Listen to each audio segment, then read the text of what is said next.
Platão, um nome que mudou a história do pensamento. Vamos fazer uma viagem até à Grécia Antiga para descobrir ideias que, mesmo com mais de 2000 anos, continuam a desafiar a nossa forma de ver o mundo. E vamos começar logo com uma pergunta forte.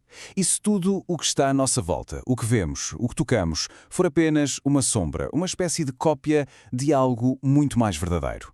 Parece uma ideia estranha, não é? Pois bem, é precisamente esta a provocação que está no centro do pensamento de Platão e vai ser o nosso ponto de partida. Para percebermos como é que alguém chega a uma ideia tão radical, primeiro temos de conhecer o homem e o mundo em que ele vivia. Imaginem viajar no tempo até Atenas, mas esqueçam as ruínas que vemos hoje. Pensem numa cidade a fervilhar de vida, cheia de gente a debater ideias nas praças, com arte e cultura por todo o lado. Foi neste centro do mundo antigo que nasceu Platão, numa família aristocrática que lhe deu acesso à melhor educação que existia. A vida dele teve um ponto de viragem quando tinha cerca de 20 anos. Conheceu o seu grande mestre, Sócrates. E isso mudou tudo. Depois da morte de Sócrates, Platão viajou muito, aprendeu com outras culturas e quando voltou a Atenas fundou algo revolucionário, a Academia. E atenção, isto não era uma escola qualquer. Pensem nela como a primeira universidade do mundo ocidental. Um lugar onde se estudava de tudo, da matemática à filosofia, com o grande objetivo de formar cidadãos e governantes mais justos e sábios. E agora vamos à sua história mais famosa de todas, a lenda da caverna. Mas isto é mais do que uma simples história. É uma metáfora poderosíssima sobre o que é o conhecimento e o que é a ignorância. Pensem neste cenário. Um grupo de prisioneiros que viveu desde sempre acorrentado no fundo de uma caverna escura. Estão virados por uma parede e é a única coisa que conseguem ver. Atrás deles há uma fogueira.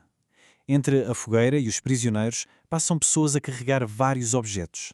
A luz da fogueira projeta as sombras destes objetos na parede que eles estão a olhar. Agora, para estes prisioneiros que nunca viram outra coisa na vida, aquelas sombras não são só sombras. Aquelas sombras são a realidade. É todo o mundo que eles conhecem. É um pouco como se a vida fosse apenas o que aparece no ecrã de um telemóvel, sem sabermos que é um mundo inteiro por trás dele. Mas e se um deles se conseguisse libertar?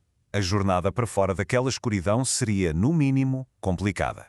Ao sair, a luz do sol seria tão forte que se tornaria insuportável, dolorosa até. Mas, aos poucos, os olhos habituavam-se. E pela primeira vez, ele veria o mundo real. As árvores, as cores, o céu. E perceberia que aquilo que via antes na parede não passava de reflexos distorcidos, de cópias. Ok, é uma história curiosa, sem dúvida. Mas o que é que Platão queria mesmo dizer com isto tudo? O que é a caverna, o que são as sombras e o que é o mundo lá fora? É exatamente aqui que entramos no coração da filosofia de Platão.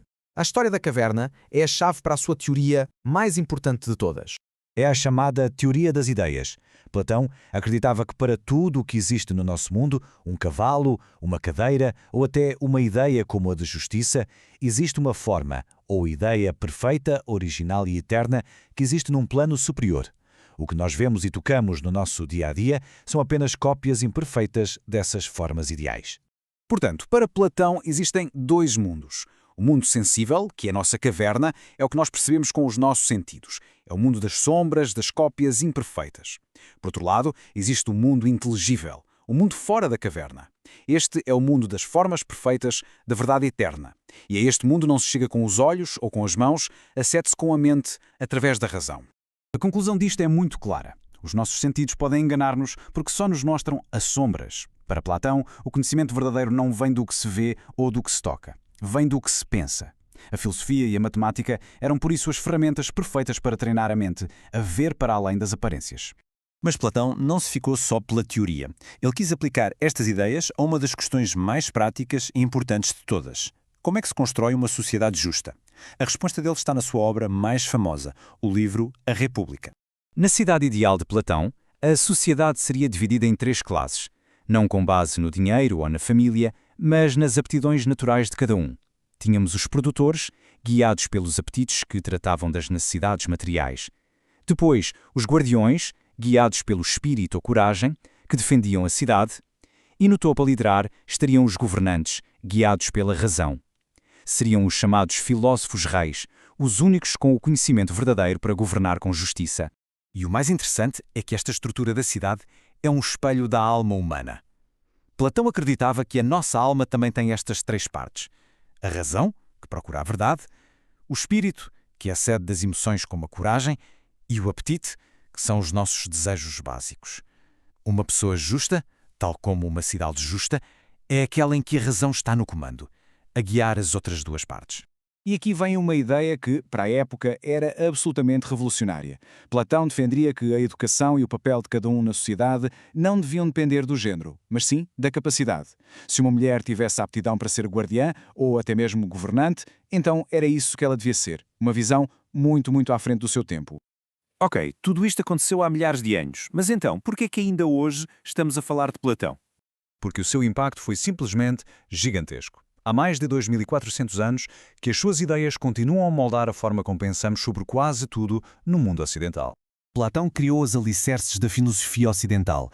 A sua academia serviu de modelo para as universidades que temos hoje. A sua crença de que o universo é governado por leis matemáticas foi uma grande influência para a ciência. E as grandes perguntas que ele fez, o que é justiça, o que é verdade, continuam a ser exatamente as mesmas que nos desafiam hoje em dia. E isto deixa-nos com uma última reflexão. Se Platão estivesse vivo hoje, que sombras da nossa época é que ele nos diria para questionar? O feed das redes sociais? As notícias que recebemos? As nossas próprias crenças que raramente pomos em causa? A sua mensagem final é intemporal. Temos de ter a coragem de sair da nossa caverna, de pensar por nós próprios e de procurar sempre uma verdade mais profunda.